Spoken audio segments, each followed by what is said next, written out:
Hi everybody, my name is Ryan Schwartz. This is the Search Buzz video recap. Today is January 16th, and this is the news we covered at the past week at the Search Engine Roundtable at seroundtable.com. Carol Bartz has agreed or has taken the role as CEO at Yahoo.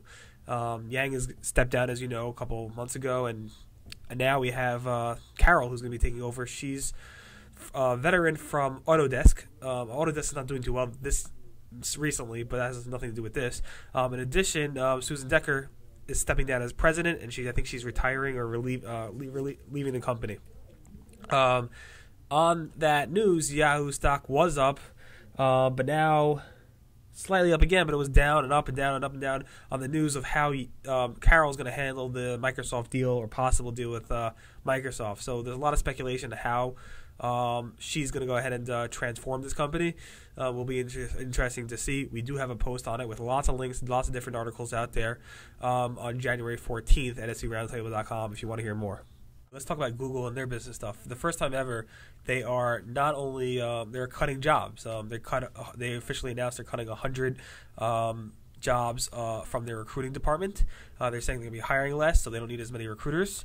In addition, they are cutting their projects. They're getting rid of Google Video Uploads, Google Catalog Search, Google Notebook, Yahoo, and Dodgeball, two companies that actually purchased back, which really nothing happened of. In addition, they are closing some offices. The offices in Austin, Texas, an office in Norway, and an office in Sweden. If those these are engineer offices. If those engineers cannot relocate, they will be losing their jobs. And there's about 70 engineers who might be losing their jobs. They did say that they're actually going to rehire those people in the headquarter office. So they're going to be doing less hiring. They have less projects, more focused projects. They got rid of their recruiters, and they're closing 3 offices. Google has been showing longer descriptions in certain cases. So a typical Google search result shows about 2-line description. But now some people are seeing 3-line descriptions, 4-line descriptions, etc. We saw in the past that Google has been trying longer descriptions, either really long, and it might have been a bug. In addition, they've been giving people the option to show long description, short description, or medium-sized description in a setting type of feature. But it seems like Google's really testing these these snippets, and we'll see where it goes. We have a post on it on January 15th with screenshots. About a week ago, we ran a poll asking who's to get credit for faster indexing by Google. Is it FeedBurner? Is it Google Sitemaps? Is it something else? And there was a report, a study done by someone who said basically showed how an SEO Moz, how basically a Google Sitemap was added to several different sites, and it actually increased the crawl rate and index rate at Google and also Yahoo tremendously. So I did a poll asking people what do they think. About 60+% said Google Sitemap does speed up indexing, whereas 32% said that FeedBurner was credit for that, and there were about 7% said there's other factors involved. Again, Google Sitemaps is great to add. I think if people should start adding these things because it really does help, and it provides additional details of indexability, and there's a lot of details in terms of additional reports you get in Google Webmaster Tools. So we have a post on January 15th for the poll results. Definitely take a look at it. Talking about Google Sitemaps this week released a new sitemap generator. The way that sitemap generator works is actually interesting. It's different than most sitemap generators. It actually looks at your traffic and your log files to find additional new files that they should actually generate and submit to Google via Google Sitemaps. It also sends pings to Google as well. So if you want to go ahead and download this tool, you can go to our post at January 14th at seroundtable.com or go to code.google.com/p/Google Sitemap Generator. And you can download this. It works on both IIS and Unix, Linux-based servers. And you do need root access to make it work. Google is consistently showing ads, text-based ads, Google AdWords ads on image search. So if you do a search for iPods, you do a search for computers, for Mustangs, blood pressure, gloves, baskets, even SEO or keywords like buy text ads, Google will now show text ads or Google AdWords ads at the top of the Google image search results. They've been discussing this for a while, testing it on and off, and it seems like it's actually happening for everybody right now. We have a post with screenshots on January 16th at seroundtable.com. Another poll we released this week talks about how AdSense publishers find the optimization reports that they get in Google in their AdSense accounts to be a waste of time. A total of 70% of AdSense publishers said we find these reports to be not helpful. 27% said they find them to be somewhat helpful, and only 3%, which were 2 responses, said they find these reports to be very helpful. Again, these are just automatic reports that give you tips on how to add more ads to your site and stuff like that. Personally, I find them to be a waste of my time. In late December, we reported how Google AdSense, their competitive ad filter, has stopped working in many cases. That still seems to be true for the case even today. It still seems to be true, and it seems like a lot of AdSense publishers are getting fed up with Google. They're very upset. They feel like Google's taking money from them. They're not able to block certain ads. They're not able to monetize their sites properly. So you definitely want to take a look at that. We posted it on Friday today, January 16th. If you're a publisher, definitely go ahead and complain.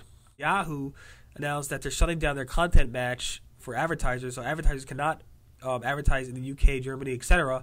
Not in the US yet, but in places outside the US, they cannot advertise after March 31st on the content network, meaning people in the UK, Germany, etc., who want to advertise, who want their ads to show on US-based publisher sites on YPN network, on the Yahoo Publisher Network, will no longer be able to advertise on the content network and show their ads on the Yahoo Publisher Network.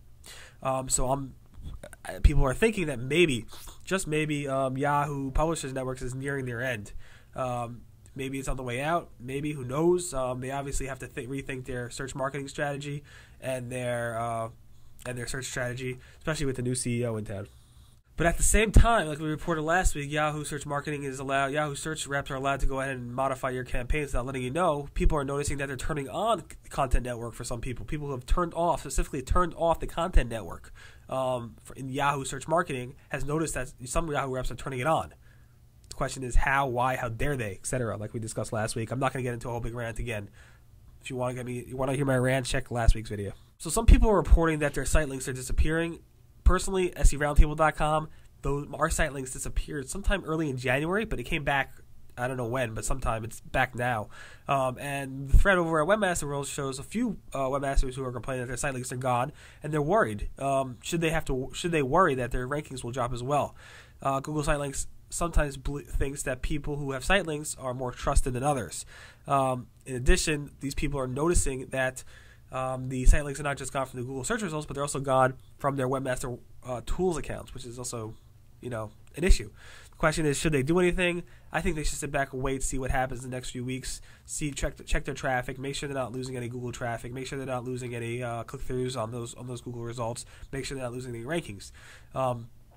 And if it continues to be an issue, you definitely want to look into it further. It might be some architecture issue, it might be a Google bug, it might be something that you have to take care of. But otherwise, I would not worry right away. So YouTube launched their YouTube ads. You can basically bid on keywords on YouTube, and if people do a search for a keyword that you match, you can promote your video, you can show your video, and people click on your video, cost per click, and people can actually watch your video and then hopefully go to your page afterwards and buy whatever you're trying to sell. So I tested it out for some clients. The results are pretty low because I guess the keywords I'm targeting are very specific, but I go through a walkthrough on January 13th on how to actually use these YouTube ads. And it's pretty interesting how it works. It's pretty fun to play with. So far the results are, again, pretty low. Friday afternoon, Google went ahead and replaced their Google favorite icon, the little icon that's next into the URL bar you see above you, I guess over here, right there. It's basically, they changed it from their blue G, lowercase g, to a now more colorful G with red, green, yellow, etc., and blue in there. It changed back in May from the original logo. So what we decided to do was make a poll, and we asked people which logo they like the best. And we have a ton of responses, almost 1,200 responses. About 40% say they like the original old one. 32% say they prefer the previous one before this one, the plain blue one, and still 28% said they like the new colorful favorite icon that you see now at google.com. We have a lot of responses. It's pretty even. Obviously, it's pretty even. I personally, I'm kind of liking the new icon. I'm kind of liking the new favorite icon.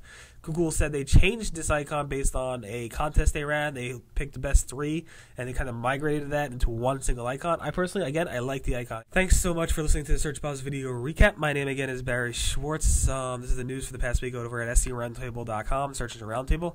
And today is January 16th. Everyone have a great week.